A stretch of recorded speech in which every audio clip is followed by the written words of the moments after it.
Colombia experienced another violent weekend. After the assassination of two social leaders, the country records 76 massacres so far into 2022. Ukrainian President Volodymyr Zelensky has dismissed on Sunday the commander of the Territorial Defense of the Armed Forces, Yuri Halushkin. The decision comes amid a series of allegations by Ukrainian fighters, which have been silenced by the national and Western media. The Malian government announced its withdrawal from all of the bodies of the regional anti-terrorist coalition known as the Group of Five Sahel force. The delay in the transfer of the rotating presidency to Mali as provided for in the agreements is the cause of this decision.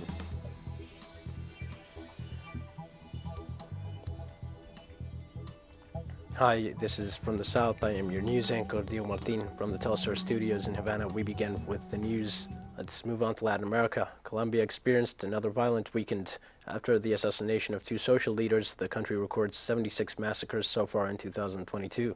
According to data presented by the Observatory for the Protection of Human Rights Defenders, Edgardo Quintero, community leader of the village of Lomitas in Antioquia, was shot outside his home. Hours later, Alexander Espinosa Valencia, community leader of the village El Retiro in the department of Valle del Cauca, was intercepted by armed men who shot him, killing him on the spot. The organization denounced the country as experiencing an escalation of violence as Election Day approaches. Recently, in an interview with the media, Entérate Caquetá, the director of the Asturian Delegation for Human Rights and Peace in Colombia, denounced the relations between armed paramilitary groups and the country's public forces against social leaders.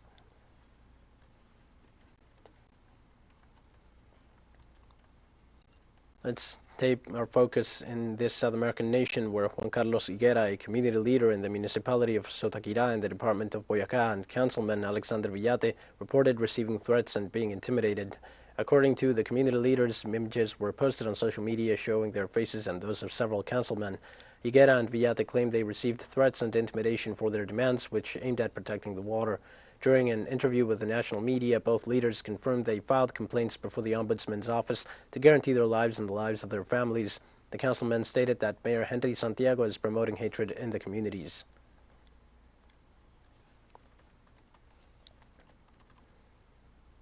And now into Paraguay. Hundreds of Paraguayans said goodbye to Marcelo Pecci, the prosecutor murdered on May 10th by gunmen on a beach in Colombia while he was on a family vacation.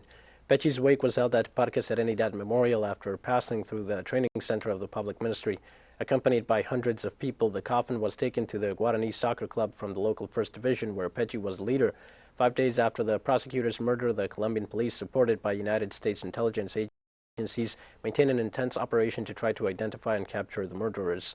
Meanwhile, Paraguayan President Mario Abdo Benitez decreed 3 days of mourning after the assassination.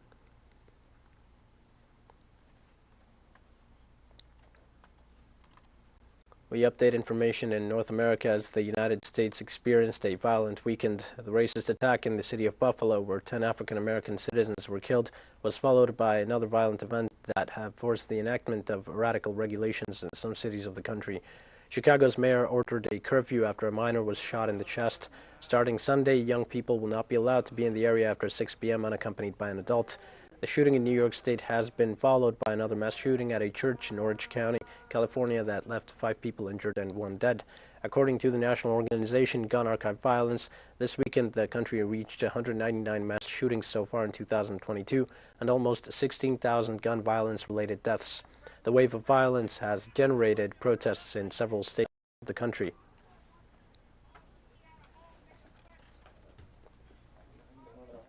I can't go into the grocery store around the corner from my house because I might not get home to my kids safe. That's a problem for me. The Coast Guard continues to search for possible survivors of the shipwreck that occurred last Thursday west of Puerto Rico, where 8 migrants of Haitian origin died and 38 others were rescued. The United States Coast Guard said that the search and rescue efforts have not yet reported any new results, but they are counting on the support of the maritime units of Puerto Rico to keep the operation active. They added that no more deaths have been cited, and they are keeping the exact number of people on board the boat confidential, which according to the survivors' testimonies could be between 60 and 70 passengers.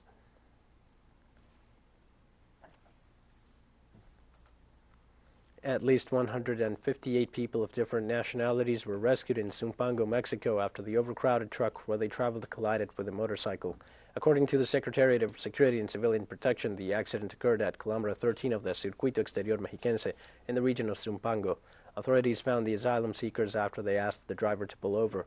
Officers heard voices from inside and found 158 people inside. Among them, there were 81 men, 50 women, and 27 minors. Only 2 people were of Mexican nationality. The rest were from countries such as Guatemala, Cuba, Honduras, Nicaragua, and El Salvador.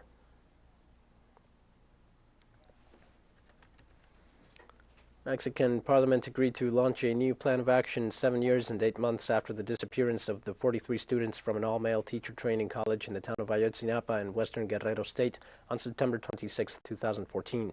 Families of the disappeared students, supported by social organizations, agreed that the new plan, to begin on September 26th this year, will include mobilizations in different cities and the country's capital. Emiliano Navarrete, one of the relatives of the missing students, presented a report on the case, acknowledging a reassessment of the investigation that revealed the involvement of security forces from the military, but demanded more commitment from the government. Therefore, families insisted on demonstrations to demand Andrés Manuel López Obrador's administration to provide a conclusive account of what happened to the students.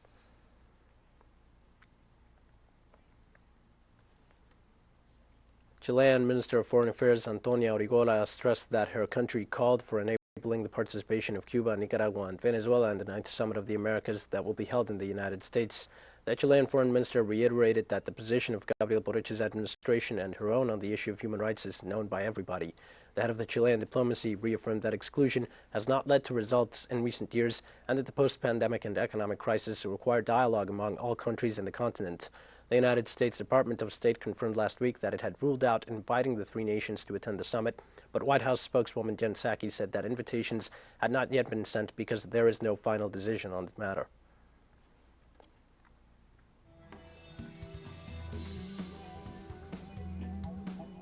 We're going to take our first break now. Please join us again after this.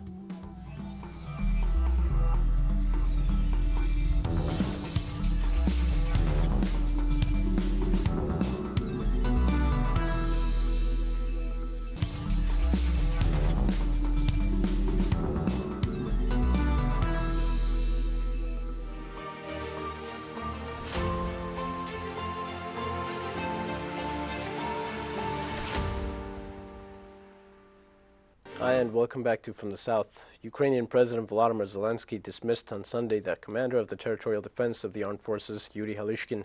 The decision comes amid a series of allegations by Ukrainian fighters, which have been silenced by the national and Western media.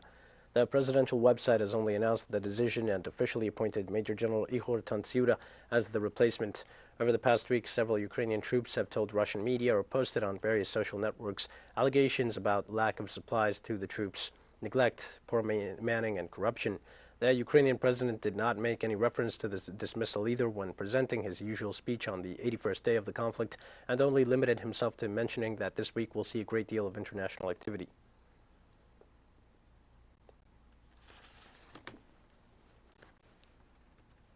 Ukrainian government officials admitted the presence of Israeli mercenaries inside the Azovstal steel plant in Mariupol. The advisor to the Ukrainian president admitted the presence of about 40 Israeli mercenaries fighting on the Ukrainian front inside the Azovstal steel plant, which was seized by Kiev's forces within the framework of the Russian military operation. The fact confirms the allegations made earlier by the spokeswoman of the Russian Foreign Ministry, Maria Zakharova, who warned about the existence of mercenaries fighting alongside the neo-Nazi Azov battalion, while pointing to the involvement of the Israeli government.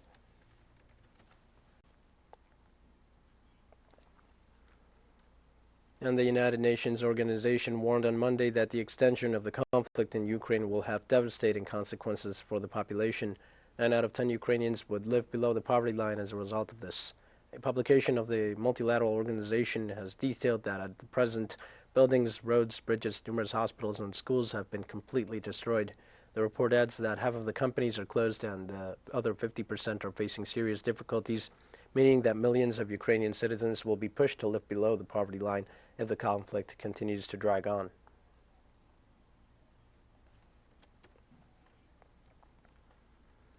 And we're going now to the Donbass, where a Telesur team visited a detention and torture center of the Ukrainian Nationalist Battalion Aidar in a recently recovered area in the Luhansk People's Republic.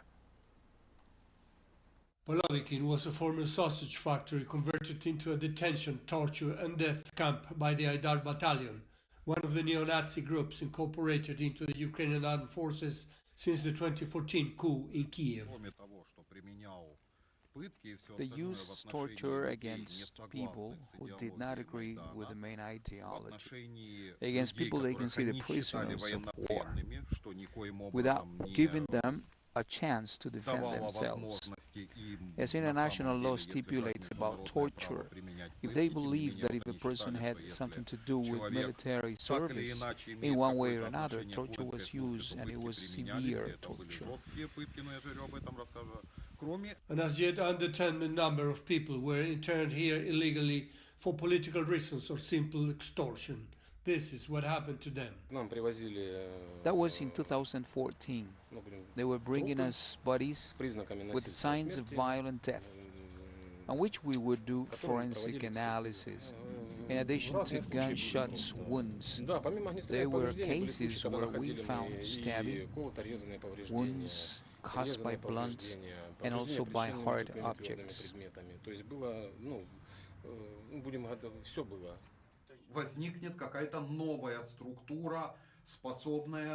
There will emerge perhaps a new structure that to deter such crimes on a global scale, because we see, or what we see at the moment, is what we could call a crisis of international criminal law. But in any case, these people must be punished, and the idea, which is very important, of a certain moral sense, that they have a legal right to torture their fellow citizens, must be condemned. Ivan spent several weeks in these dungeons. This is where they took us inside. There was a table, a chair, there was a cover with an axe, and this is where the beatings were done, the interrogations, the torture, and everything else. In this particular place, as you can see, here they also try to cover their tracks. They broke everything, they interrogated people. They made fun of them after the interrogation. They would take people down the same stairs to their cells. Here they watch us and pour water on us. This is where they were watching to see if we were alive or not. They could have thrown anything. Thousands of murder and torture files have been submitted by the Lugansk authorities to the International Criminal Court and the European Court of Human Rights. None have been looked into. Alejandro Kirk, Telesur, Palavikino, Lugansk People's Republic. The European Commission cut on Monday the gross domestic product growth forecast for the Eurozone by more than 1 point. The impact of the conflict in Ukraine was one of the reasons behind the fall from 4% to 2.7% as of February this year. The beginning of this week's report for the Eurozone also informed of an increase in inflation, which is estimated at 6.8% according to the spring forecast. The community executive argued that this downward update is the result of the conflict in Ukraine. They affirmed that the war aggravates the turbulences that the economic growth of the bloc was already facing. The Commissioner of Economy, Paolo Gentiloni, assured that it is causing an unprecedented destruction and is clearly affecting the economic recovery of Europe. The official avoided making reference to the sanctions imposed against Moscow.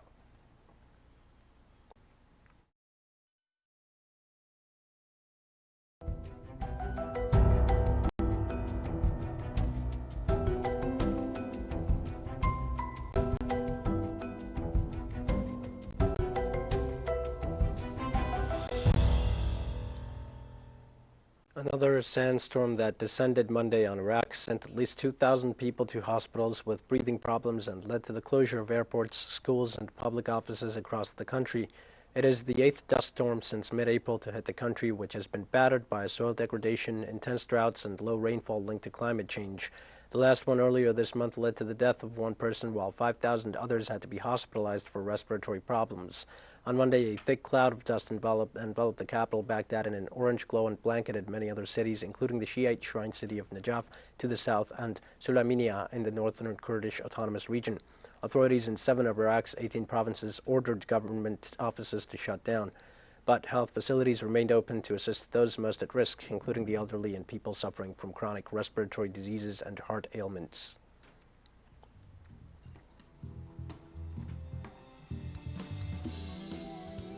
We have more news coming up after a final short break. Please stay with us.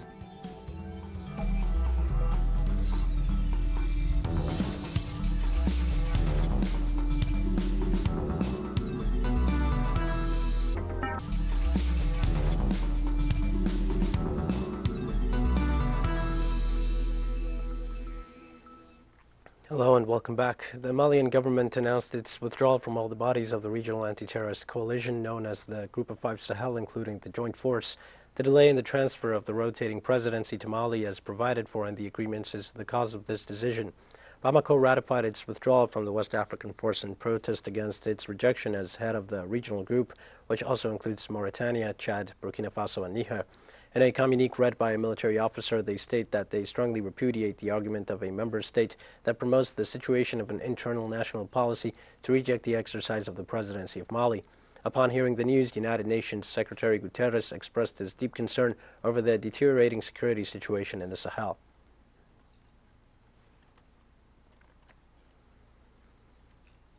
Kenya looks for an alternative market in India and Serbia to cushion consumers against the high cost of wheat flour and to avert the looming shortage. The African nation imports over 60% of its wheat supply from Russia and Ukraine combined, but the ongoing conflict between the countries has made it difficult to access that wheat. Narok County is the nation's major wheat-growing belt. Farmers can barely meet local consumption demand, with the bulk of Kenya's wheat imports coming from Russia and Ukraine. The conflict has only made matters worse, as it helped stoke inflation to 6.5% in April, the highest since 2017. Rising oil prices affecting transportation, fertilizers, and processing costs continue to rip through the farming economy.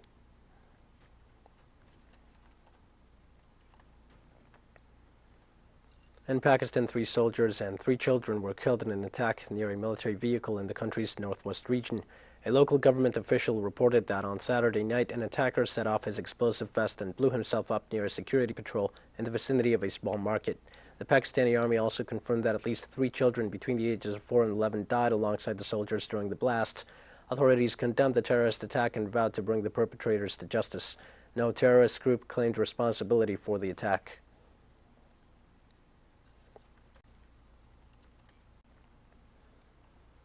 The International Monetary Fund strengthened the role of the Chinese yuan as an international reserve. The Chinese currency's share of the International Monetary Fund's special drawing rights basket increased from 10.92% to 12.28%, the Chinese central bank informed on its official website on Sunday.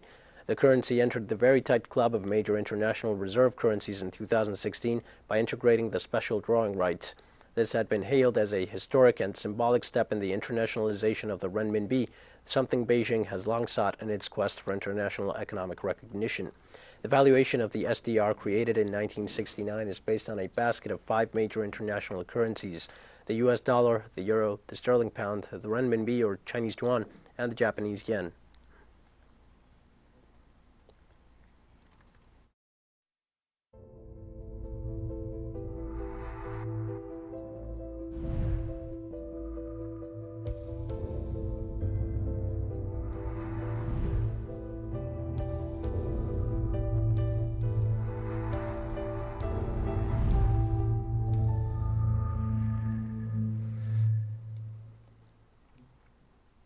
Cuba's Ministry of Health announced that the country is maintaining a downward trend in the number of cases of COVID-19 thanks to the control measures and the level of immunization with nationally produced vaccines. The Ministry of Health also reported that only 39 new infections have been detected in the last hours. According to the most recent epidemiological count, the island registers only 467 people sick with the virus. 458 have a stable clinical evolution.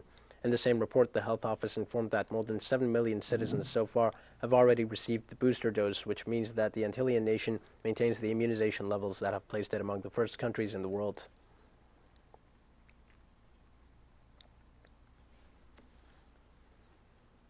Shanghai, China's financial center, reported that it plans to return to normalcy in June, having successfully contained the community transmission of COVID-19 in 15 of its 16 districts.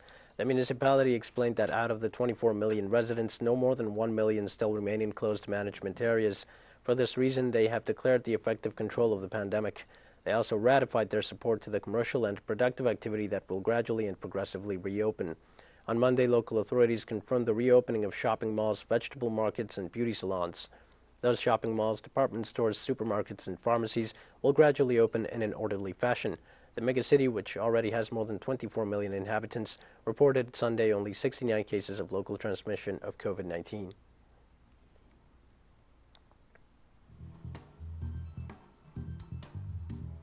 With that, we've come to the end of this news brief. Remember, you can find these and many other stories on our website at Telstar English. You can also join us on social media for all the latest news. We're on Facebook, Twitter, Instagram, and Telegram.